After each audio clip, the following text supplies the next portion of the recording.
Well, hello everybody, and welcome to the Weirdly Cosmic Podcast. I am Louise Eddington, the Cosmic Owl of Cosmic Owl Astrology. And as I record this on January the 2nd, we just had the Capricorn new moon, but this is the recording for the full moon that will be coming up on January the 17th, 2022. But before we talk about the astrology, I just want to say, welcome to the podcast. And I am the author of two books, The Complete Guide to Astrology and Modern Astrology, and also the soon to be published Complete Guide to Astrology with Tarot. I can't remember if that's the exact name. I've also been hired as one of the horoscope writers for tarot.com. So I'm going to be expanding my writing this year. So I'm very excited about that. But I also offer consultations, astrology consultations, and a membership community, and all the links for that are below. But let's dive in. So the new moon is going to be on January the 17th, 2022 at 4:48 p.m. Mountain. That's Salt Lake City time. So that's 3:48 p.m. Pacific, 6:48 p.m. Eastern, and then 11:48 p.m. almost at the end of the day, universal time. For those of you in Australia or further time zones after universal time, then it will be on the 18th for you. But I'm going to speak about it as if it's on the 17th. Okay. But first, a card for this full moon, which is a Cancer full moon, by the way, and then we'll have a quick look at the chart. Then I'll just talk about the numbers and all that kind of stuff. So we have the Emperor card, which kind of surprised me, but then it didn't, because this is kind of one of the vibes that I'm getting for the whole year ahead.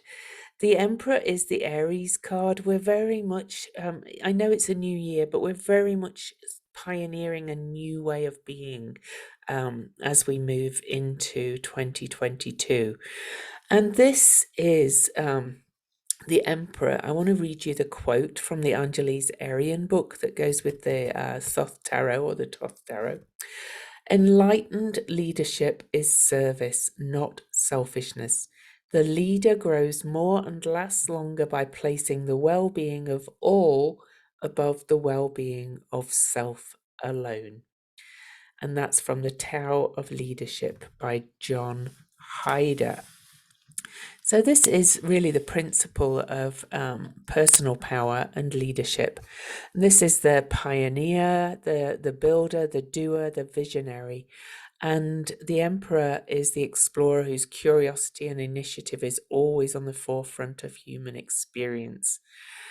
But this is called for enlightened leadership. He's got the crown. He's in quite a receptive position here with his leg crossed over one knee. And I think we're coming out of a time where leadership was all about kind of dominion over and control and such like. And this is what the Emperor is calling us to learn. Okay, so that's the card for this lunation. So let's have a quick look at the chart, and then don't get too like if you don't understand the astrology, I'm just going to point out some shapes, and then I'm going to stop the share and talk about them, and I'm just going to point out some numbers too. So this is the chart. The full moon, is in Cancer. It is the fourth full moon in at 27 degrees. We had an Aries full moon on October the 20th, 2021, then a Taurus full moon that was actually an eclipse on November the 19th. Then we had a Gemini full moon on December the 19th. So we had 3 at the end of one year, and now we're going to have 3 at the beginning of the new year. We're having this first full moon at 27 Cancer, then we're going to have a full moon at 27 Leo, finishing with a full moon at 27 Virgo. So that 27 degree mark is clearly very heightened. The universe is really sending us a message with 6 full moons at 27 degrees, and I'll talk more about that in a minute.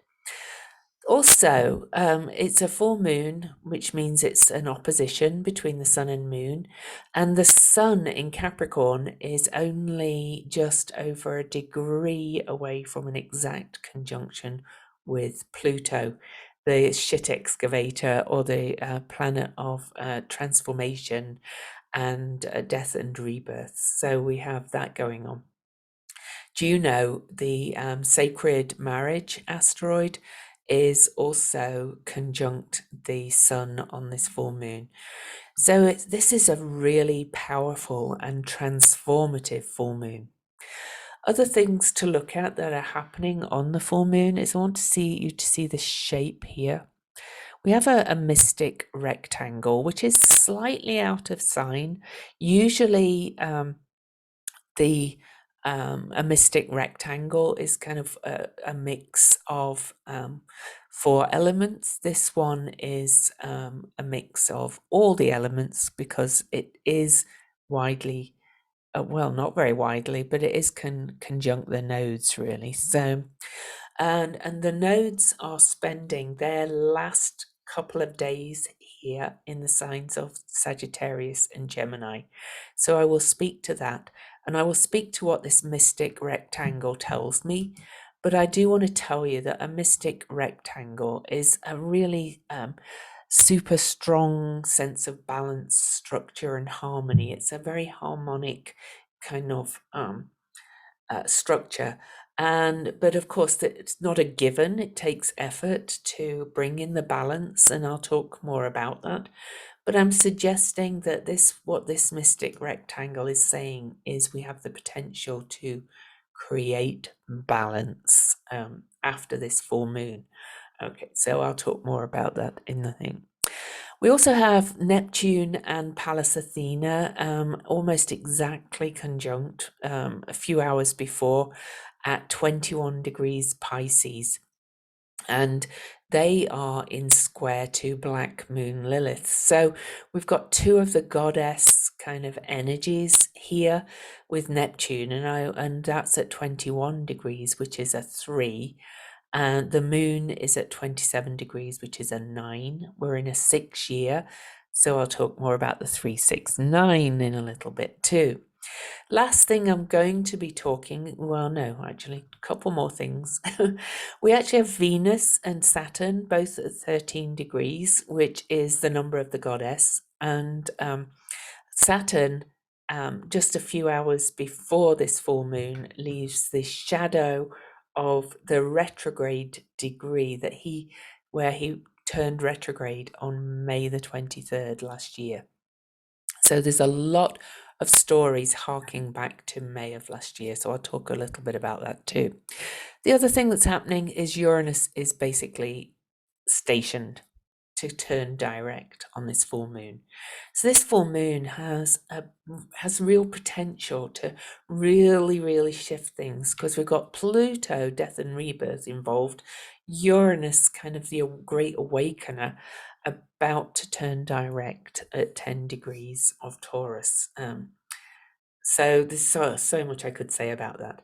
And lastly, this line with the draconic bowl, the time of the black snake, the Kala Sarpa yoga. Even though the moon is officially out of this point until the moon moves back over and moves into, it will be past the end of Scorpio by then. We are right in the Kala Sarpa still, even though it loosened a little bit when the moon passed the North Node in Gemini. So it's very concentrated, very alchemical, very transformative. I feel like I'm saying that all the time at the moment, but hey, it is what it is. So let's stop the share and talk a little bit about the numbers first of all. Well, the first thing, actually, I just want to get something up. The first thing I want to talk about is that it's an 8-day. So we do have an 8 there. And the 8 is kind of the number of infinity. It's the most balanced of numbers. And the 8 is authority, self-confidence, inner strength, inner wisdom. It's the achiever. It's often associated with money, finances, and business. And of course, that brings me back. I know this is not an 8 card, this is actually a 4 card, but that inner strength and inner wisdom, inner leadership is coming out again on the 8th day. Okay, so that's the first number I want to talk about. Then I do want to say that it's in the 6th year, and I said I'll be looking at the 369 code because it's at 27 degrees. Okay. So 369 in numerology is supposed to be the luckiest combination out there. Even having 2 of those numbers together makes it very special. And we've got a lot of 3s, 6s, and 9s, and they've been coming up over and over again. And 369 is about compassion, idealism, creative expression, tolerance, philanthropy. It's a really kind of beautiful kind of mixture together. It's very soft. All those numbers are very soft and rounded. If you think about the 3s, the 6s, and the 9s, they are much more receptive. And Nikola Tesla, of course, said he called it the key to the universe. So a lot about him. He's actually something about his birthday is being resonated at the moment. I need to look into that. Maybe I'll do a video about it. But anyway, he said if you knew the magnificence of 3, 6, and 9, you would have a key to the universe. All right. So he just was obsessed with 3, 6, and 9, and some people felt he was a little bit OCD and that he was very superstitious. But he was clearly a bit of a mathematical kind of scientific genius. And 3s are everywhere. We've got the Holy Trinity. Egyptian mythology featured 3 gods that represent heaven, earth, and the abyss.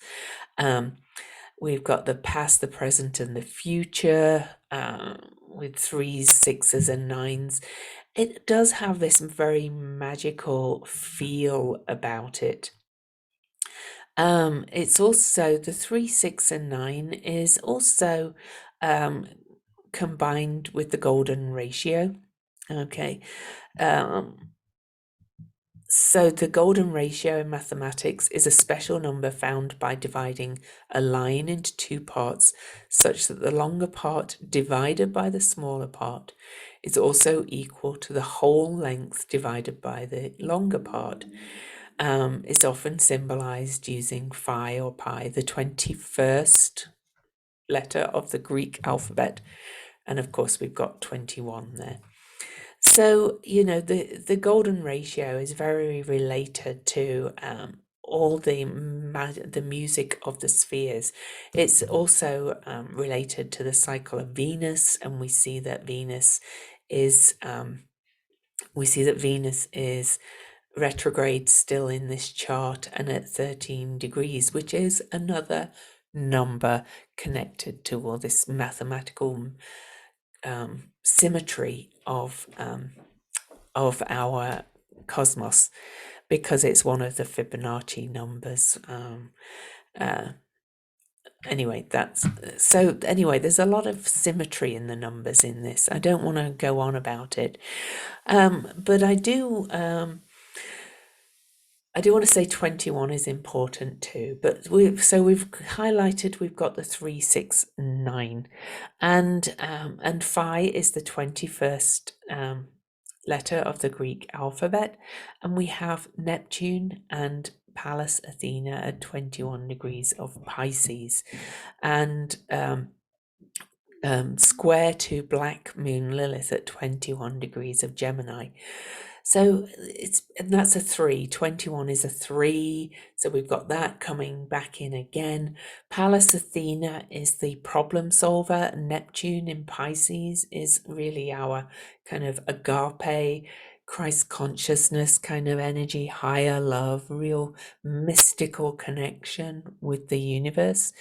And Black Moon Lilith in Gemini is over there saying, come on, we've got to bring everything together.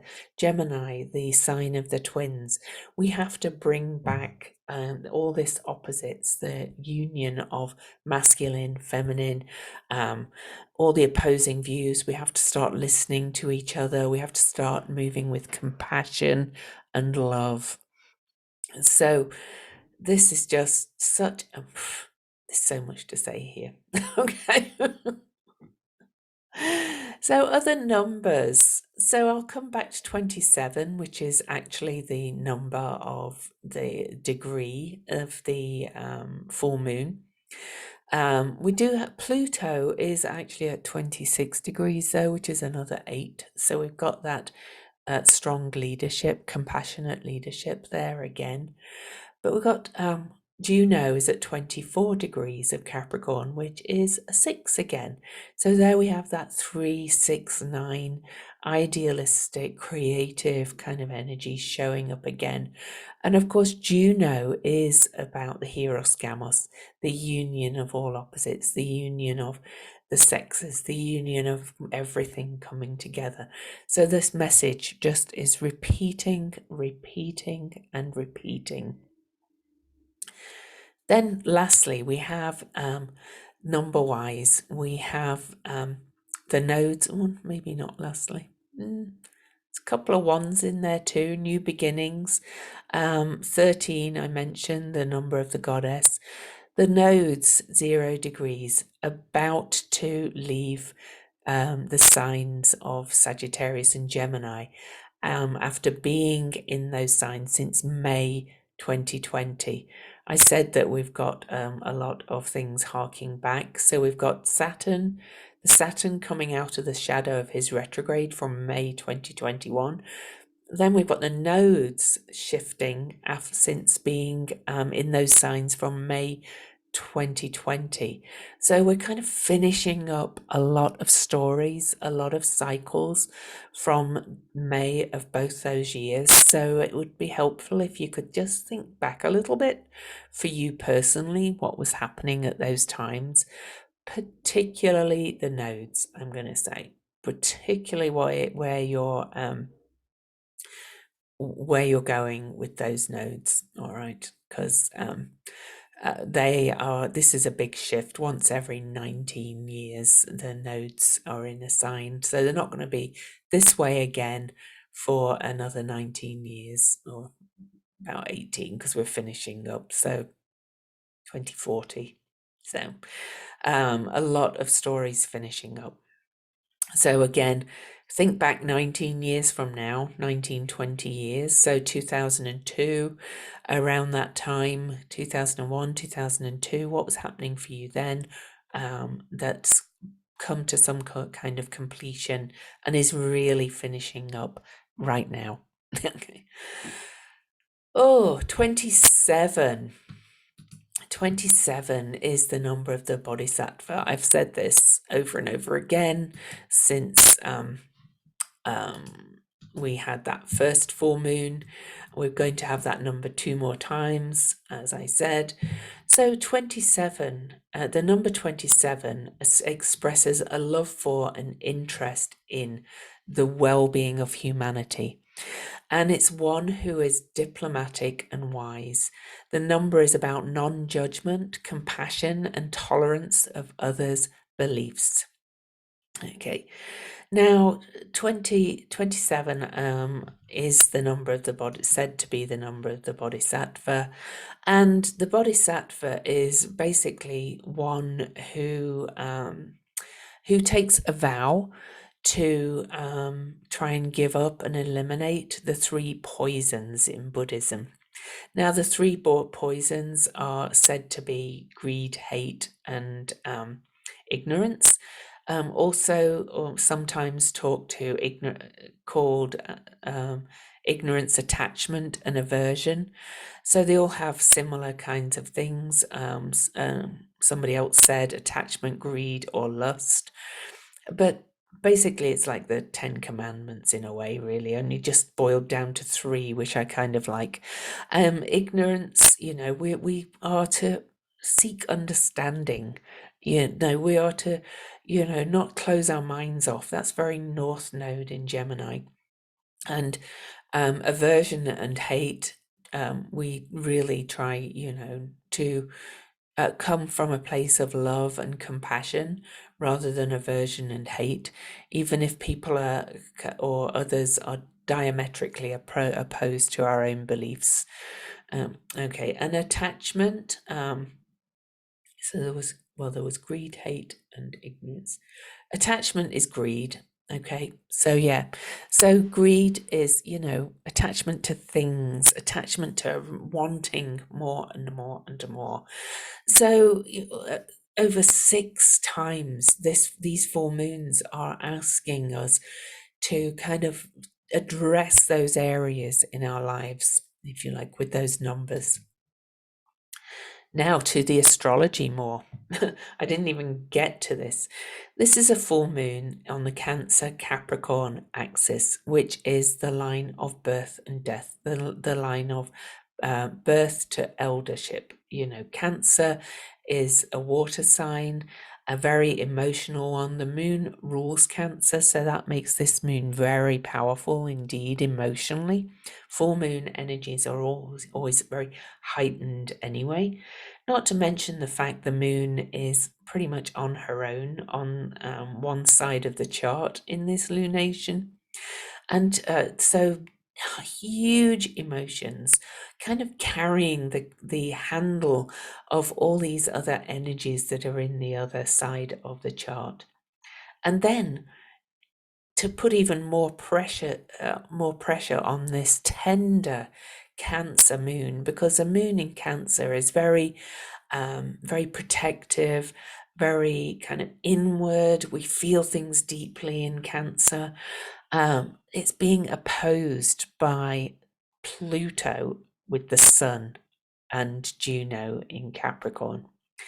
With Pluto, the Sun, and Juno over there in Capricorn, transforming our relationship still to the outer structures of life, to what leadership means to us, to come back to the card, to transform into kinder, wiser elderhood, kind of this wisdom that comes with time and knowledge, and taking your time as well, not wanting to dominate and push and things, and being willing to build something new with that relationship to Pluto and Juno.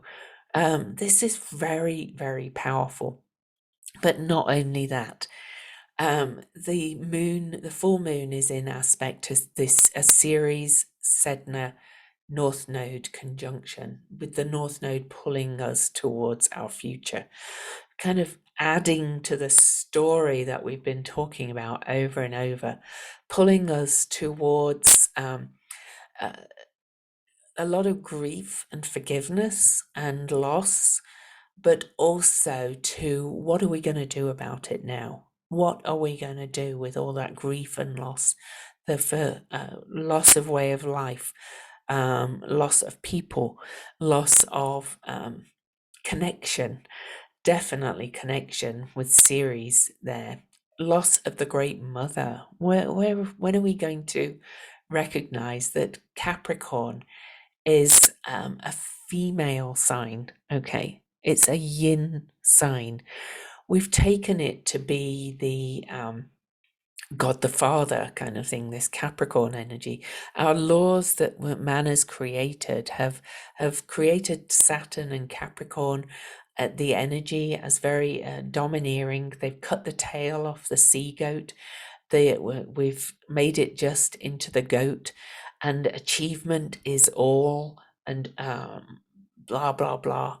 But Capricorn is a yin sign. It is feminine. It could be ruled by Ceres, really. It could be the wise crone, the doula, the parent who is got the steadying hand of nurturing. So we're combining the smothery, lovey, breastfeeding, huggy, nurtury energy of the moon in Capricorn with the wise parent energy. I don't know about you, but it wasn't always the father that was the rule maker in my house. It was often the mother, i.e., me, with my children. I was the one that was kind of the bad cop a lot of the time and the stricter one. And this is beyond gender, though. This is about owning that feminine side of Capricorn and transforming it. Pluto has been transforming that for a long time, and this transformation energy of what we're changing in Capricorn is being reflected in where we're going collectively as well with our institutions and structures. That people are saying we need a kinder system, we need kinder laws. We hear this all the time. Of course, then there is the resistance against this, against this change and transformation. But Pluto's pretty relentless. And Pluto does have a heart. As one who's had Pluto transiting over almost everything in my chart, I can tell you that Pluto really does have a heart, and his energy of transform or be transformed is actually bringing out the best and the kindest, okay, in the end.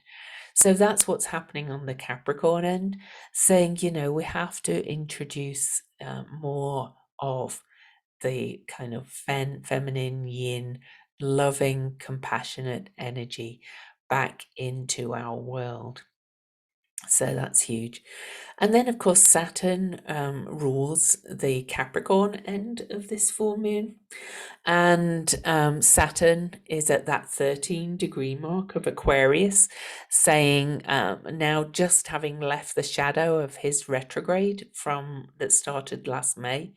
And he's saying it's time to bring that into the future with the number 13, the number of the goddess. And he's in semi-sextile to Venus in Capricorn, in the sign that he rules. Again, saying bring in the feminine, bring in the goddess, bring in more. And now Venus rules the sign of Taurus, where Uranus is stationing direct.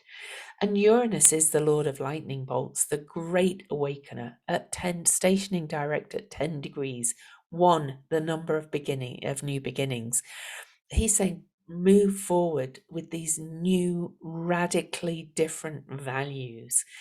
Everything keeps pointing to all of this over and over and over and over. This really has kind of a destiny kind of feel to it.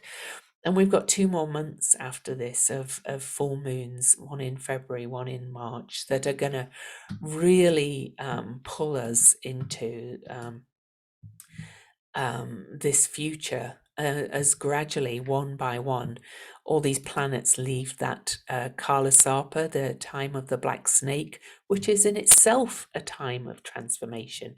I know I keep repeating myself that we're kind of in this pot of alchemy, mixing everything up and changing everything, and we have a chance to really create something different.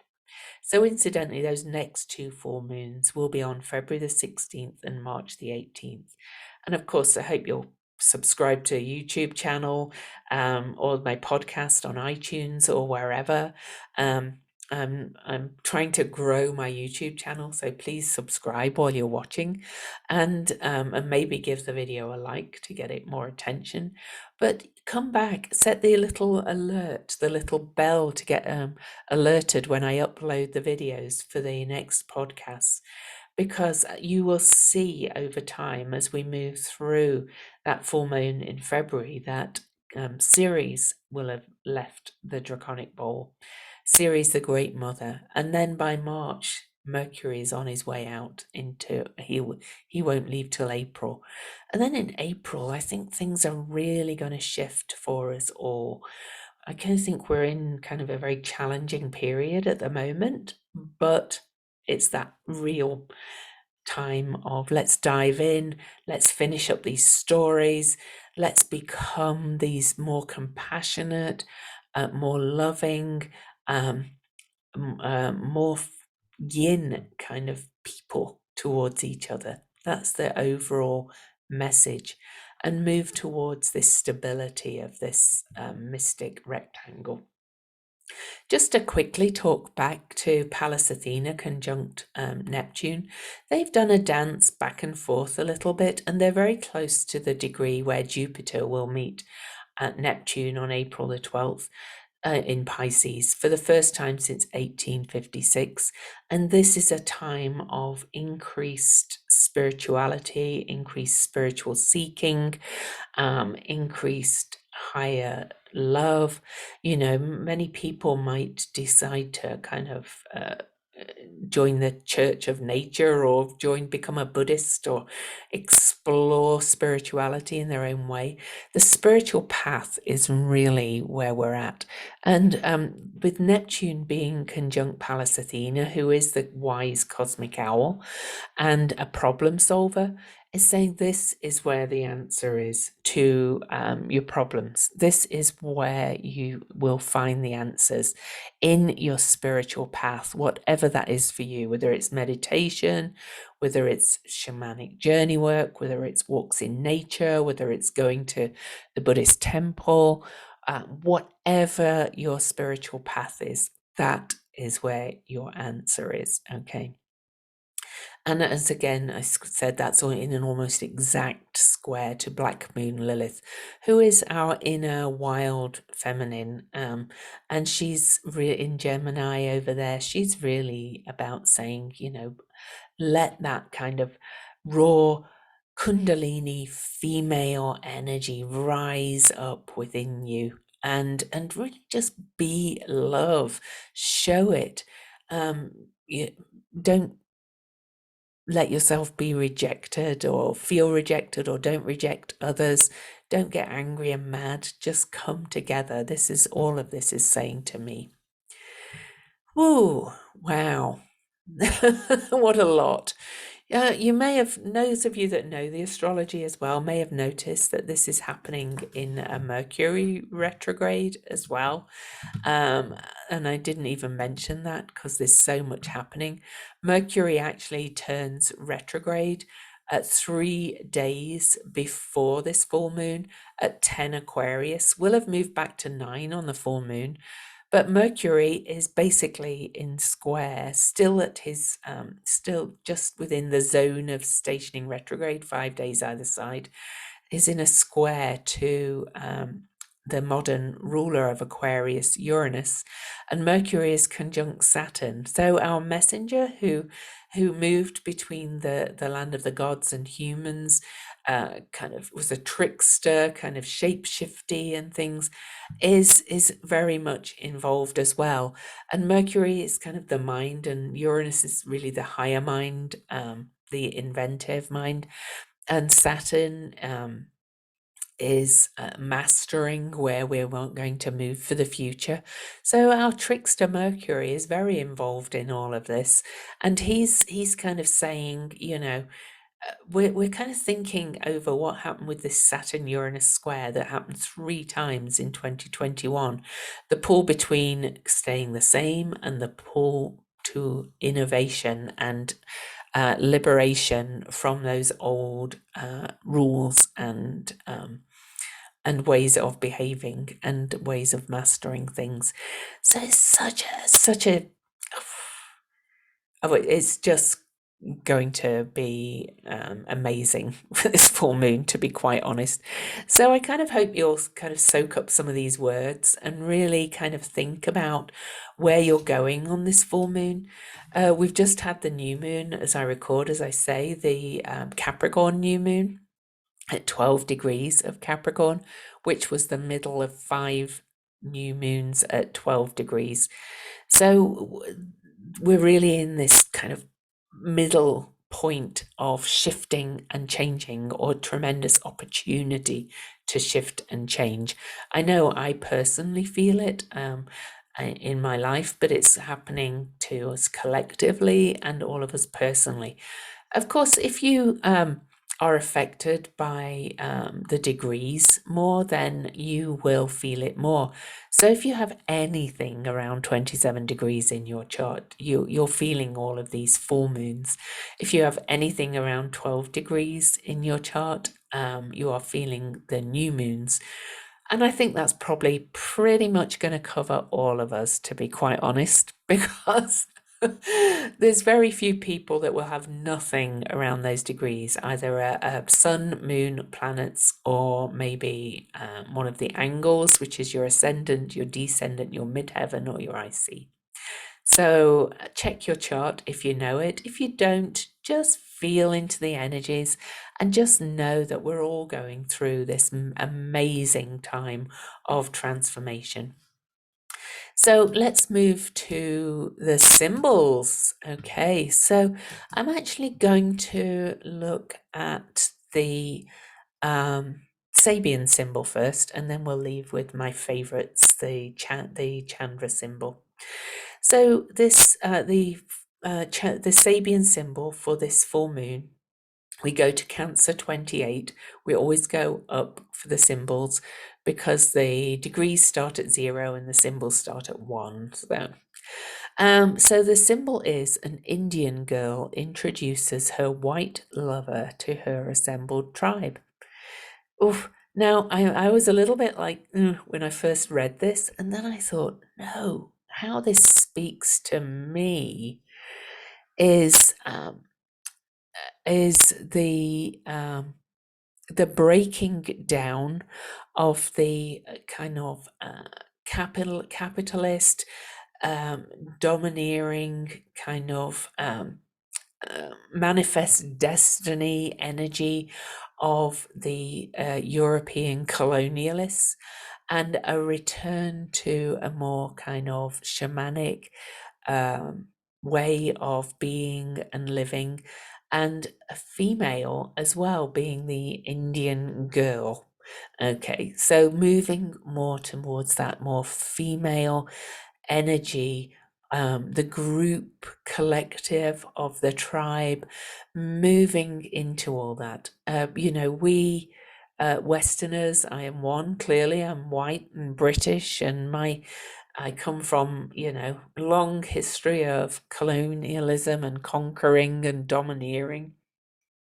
But I also come from Celtic tribes way before that. So there's that too. But we are being asked, this is more about the energy of returning to that more kind of shamanic kind of energy where people worked in unison with each other and they didn't try to control everything and own everything.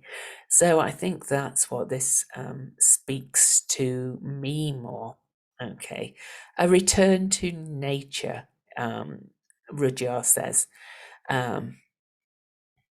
So I think we are being asked to return to nature. The aspect, the almost exact aspect from the full moon to Ceres tells me that as well.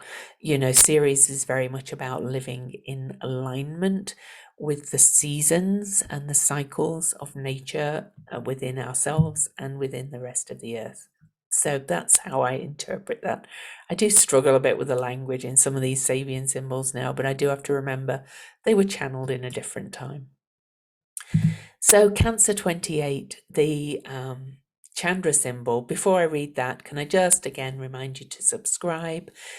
You can also find me at Cosmic Owl Astrology everywhere, YouTube, Facebook, Instagram. And so give me a follow, give me a like, consider booking a consultation. I'm getting booked up to through the kazoo. So, you know, if you are even thinking about one, if you want one, we're into February already. I just seem to be getting bookings all the time right now. So it won't be long before I'm booked 2 to 3 months out. So the links again are in the description, or join my membership community, Venus Enchantment. So where we follow the cycles of Venus. So the Chandra symbol for Cancer 28, a tremendous cave on the bank of a river, inwardly knowing where to go, what to do, how to do it, and where it all leads. You have a special faculty for karmic clairvoyance or sensing the individual and collective destiny territory that must be navigated through. Placed strategically in the molten core of the world dilemma to remember how to get it right. Driven by a force of will that is overwhelming, you are guided to be in the right place at the right time for catching the drift of the tide we are all swimming toward. Unconsciously and superconsciously in touch and in tune with what is happening. Consciously walking a tightrope between the heights and the depths, and never sure while being sure. Given an engraved destiny invitation to participate to the utmost in collective cycles of renewal and to stay within your place of power throughout. For you have gathered considerable awareness towards this time of decision, and this vertical attunement is a welcome ingredient, one that is vitally needed. Oh, goodness. Wow, what a time we live in. So I hope you enjoyed the podcast. I would appreciate reviews on iTunes too, if you feel so called. And until the next New Moon podcast, or I do some other videos, maybe on my YouTube channel, I do intend on doing more video. That's not going to happen early in January because I have a lot of writing to do and editing on the book. But look for more videos about different cycles and aspects that are coming up. But for now, just make these full moons really count. We're in a tremendous time of transformation, and it starts with each one of us. So have a wonderful full moon.